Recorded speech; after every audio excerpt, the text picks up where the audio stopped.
Sparking Zero is finally out after 17 years of waiting, and yes, this game lives up to the hype. Not to immediately spoil my score for the game, but I would 100% without a shadow of a doubt say this game is better than Tenkaichi 3. At the time of recording, I have over 50 hours in the game and I plan to continue playing.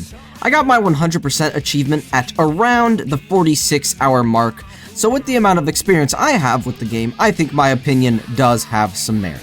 But before that, this video is sponsored by me, so subscribe and follow my Twitch, dang it! Dragon Ball Sparking Zero is the most recent in the Dragon Ball games to be released and is supposed to be a direct sequel to the Budokai Tenkaichi series. This means a lot of the mechanics and functions of the game are very similar, down to the control scheme being nearly unchanged, along with the new updated standard controls, which are better suited to fit the modern gaming landscape. There's a lot of old and a lot of new to experience with Sparking Zero, the biggest and most hype additions being both the entirely new custom battles and long-awaited multiplayer mode. Online battles are very self-explanatory, but custom battles are where it gets really interesting.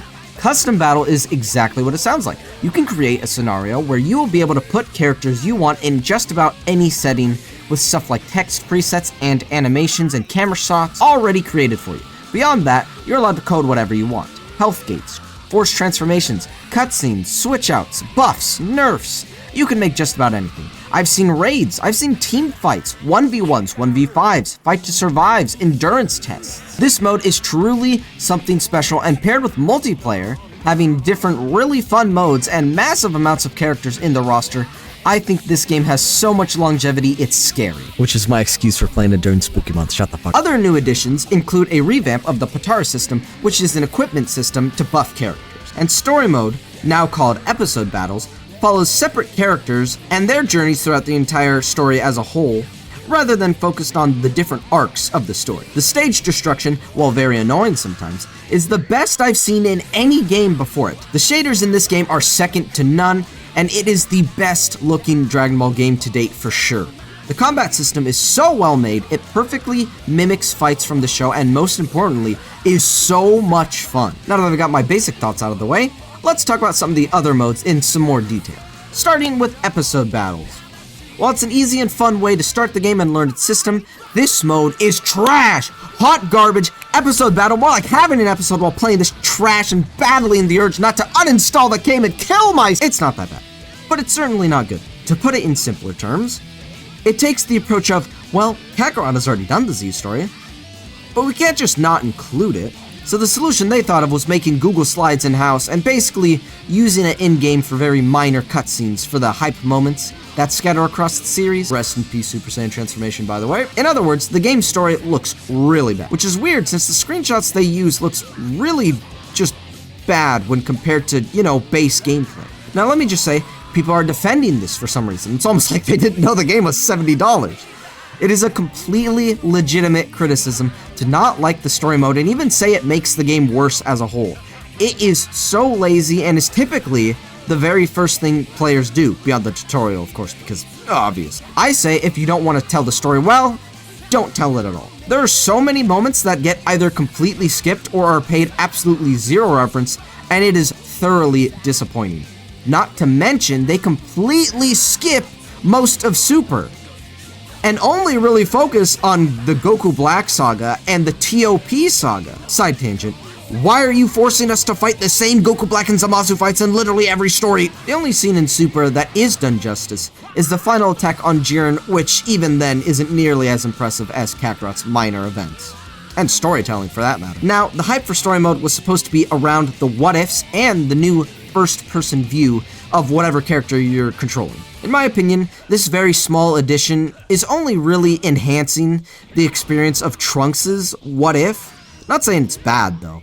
And speaking of what ifs, oh my god, do 90% of them just suck. Lord have mercy on anyone who thinks they're good. Now obviously I'm blowing it out of proportions a little bit on how bad these are, but wow. Is it so annoying to go through a level, win convincingly, and then be forced to restart the level because the what if was they win the end. The worst part is the requirements of these larger what ifs are insanely precise. I found myself doing an upwards of tens of attempts on several of the different what ifs, just to get to the larger side stories, just because of the fact that the time requirement in order to beat the opponents was so strenuous. But that's enough of that, let's move on. Now this is basically free battles, the tournaments, online modes, what have you. There's a lot of different sub-modes within these, but this is where the bulk of gameplay is going to be. I already explained custom battle and my thoughts on it, so I won't be re-explaining that one. But the replayability on display is such a sight for sore eyes. I'm such a fan of the way single and DP battles work. Basically, you can choose whatever mode you please, single, team, or DP battles. DP is a fan favorite and by far the most balanced game mode on display.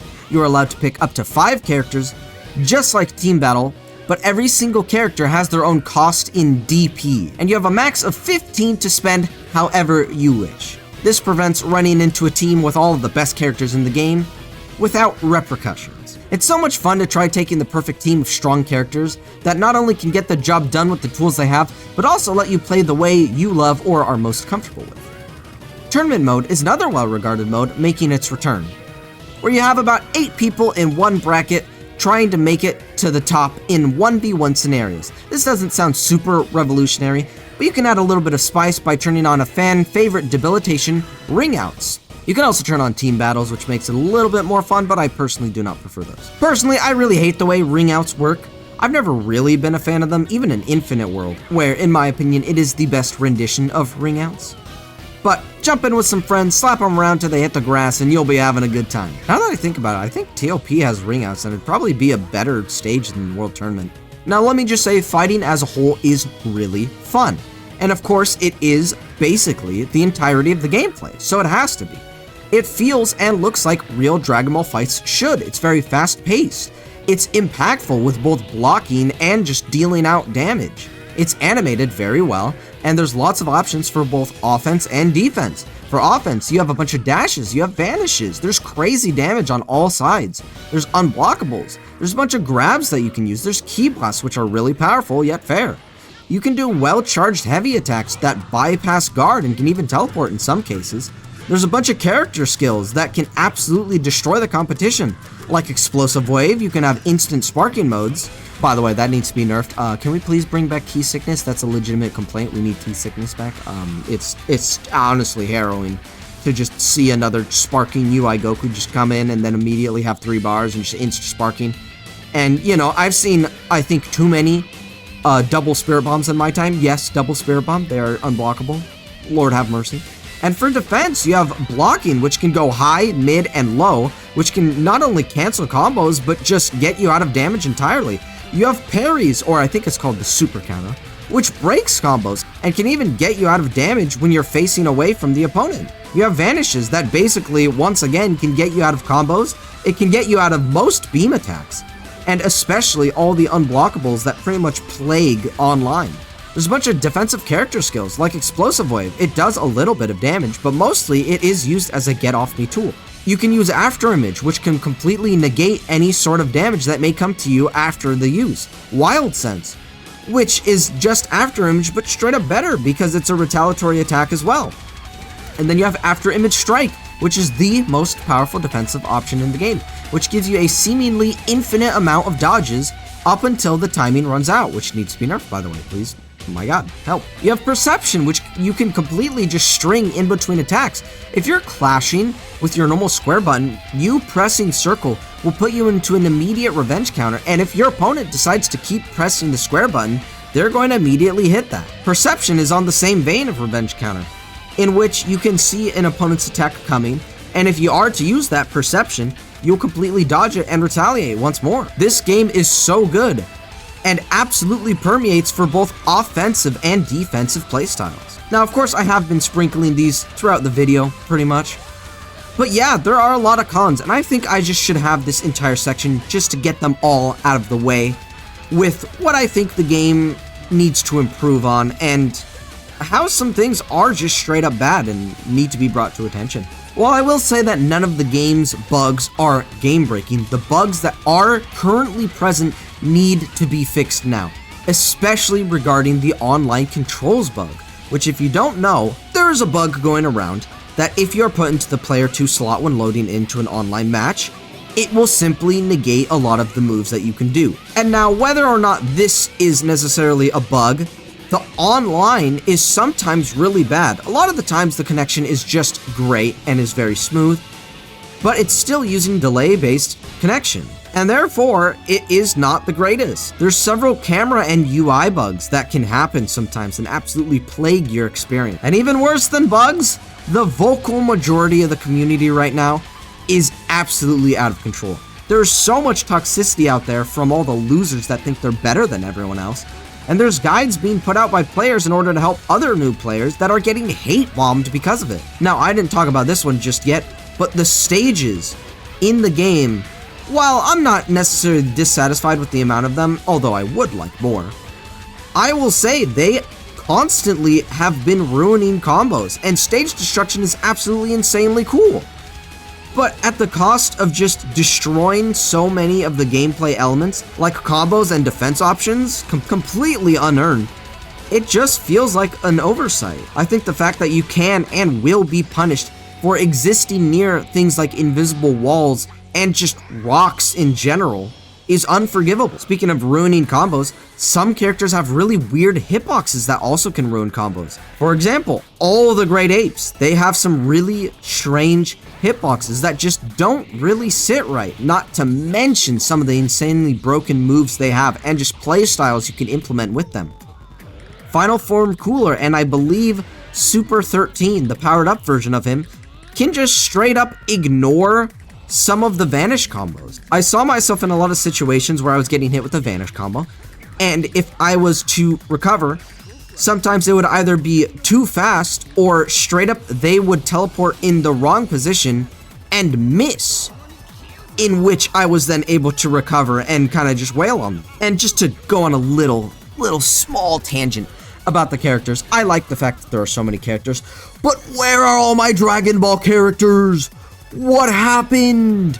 Oh my god, who included Anilaza? Bro, give me a hot jack, what the heck? And speaking of characters, yes, some characters do need nerfs. It absolutely encourages some of the lamest playstyles I've ever seen, like the stalling one with Yajirobe. And any character with After Image Strike, if they're good already, can absolutely just destroy other opponents. In my opinion, stalling has always been one of the most hated playstyles from practically every single game, especially shooters and fighting games. But that is pretty much all of my more passionate cons about the game. So, I think it's time to move on. To sum up, this game, despite being a return to form, is a breath of fresh air. This game has some incredibly high highs that will keep you smiling for hours and hours and hours. There is so much replayability, it's scary. With the endless amount of options with teams, battle modes, and ways to play, it's no wonder. While this game is certainly not made for everyone, I think there is something to love for anyone who would like to give this game a chance and doesn't mind the 3D anime fighter gameplay. This is without a shadow of a doubt my new favorite fighting game, period. While it has a lot of issues, the core gameplay is by far the strongest and most important part of any fighting game, and I love it. This game gets an easy 9 out of 10 from me, and you don't have to be a Dragon Ball fan in any way to enjoy what it has to offer, but you are most certainly rewarded for being one. Once the devs fix its online issues and all that other stuff, you best believe it's a 10 out of 10, which has been announced, by the way. But for now, the ridiculous stage issues and very annoying non-game breaking bugs, which is only online by the way, nerfs the fun that I was having and should have been fixed days ago. But yes, with that out of the way, that is my opinion on Dragon Ball Sparking Zero.